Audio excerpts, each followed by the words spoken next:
Hi everyone, my name is doctor Gaurav Singla.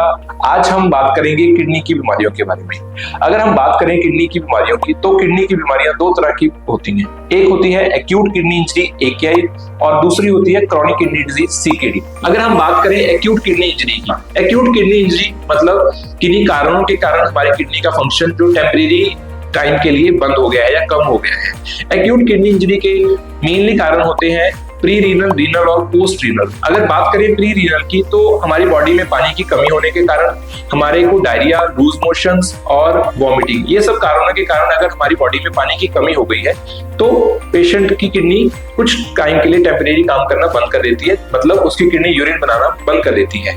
दूसरा होता है रीनल कॉज, किसी तरह की इंफेक्शन और ग्लोमेरुलोनेफ्राइटिस के कारण अगर किडनी में इंफेक्शन हो गई है तो किडनी अपना काम बंद कर देती है। Third, post renal. Post renal मतलब किडनी के बाद की बीमारियां, जैसे कि किडनी स्टोन्स और कोई ट्यूमर हो, उस कंडीशन में वो किडनी को कंप्रेस कर सकते हैं और किडनी का फंक्शन कुछ टाइम के लिए कम हो जाता है। तो ये सारी बीमारियां जो जैसे हम एक्यूट किडनी इंजरी की कैटेगरी में इंक्लूड करते हैं, ये टेम्परेरी होती हैं। इनमें अगर हम अंडरलाइंग कॉज को ट्रीट करते हैं तो पेशेंट की किडनी जो है फिर से नॉर्मल किडनी काम करना शुरू कर देती है।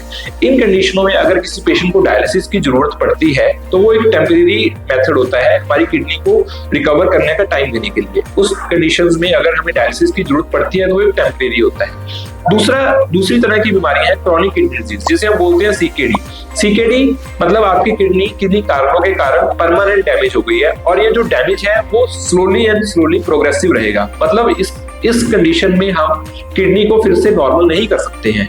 इसका सबसे मेन कारण जो इंडिया में देखा गया है वो है शुगर और BP के मरीज। अगर किसी पेशेंट को शुगर है और ब्लड प्रेशर है तो उसकी किडनीज बहुत जल्दी खराब होने के चांस रहते हैं। पेशेंट की शुगर अनकंट्रोल चल रही है बहुत लंबे टाइम से, उसको बहुत लंबे टाइम से शुगर है, उसकी किडनी बहुत जल्दी खराब होने के चांसेस रहते हैं। दूसरा कारण है BP। अगर पेशेंट का BP अनकंट्रोल्ड है, पेशेंट का BP बहुत लंबे टाइम से बढ़ रहा है, तो उसको भी किडनी की बीमारी होने का चांस ज्यादा है। इसके अलावा बहुत सारी बीमारियां जैसे पॉलीसिस्टिक किडनी डिजीज और अगर अदर हेरिडिटरी किडनी डिजीज होती है जिससे कि पेशेंट की किडनी परमानेंट डैमेज हो सकती है।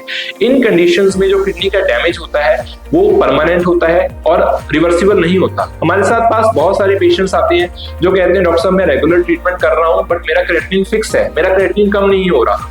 उस कंडीशन में हमारे पास कोई भी ऐसा परमानेंट इलाज या परमानेंट ट्रीटमेंट नहीं है जिसके उसका क्रिएटिनिन बिल्कुल नॉर्मल हो जाए। तो पेशेंट्स में एक मिथ है कि अगर मैं क्रॉनिक किडनी डिजीज का पेशेंट हूं तो मैं कुछ दवाइयां लूंगा या कुछ ट्रीटमेंट लूंगा जिससे मेरा क्रिएटिनिन लेवल नॉर्मल हो जाएगा। नहीं, इस कंडीशन में हमारा एम और टारगेट होता है पेशेंट की किडनी को फर्दर और खराब होने से बचाना।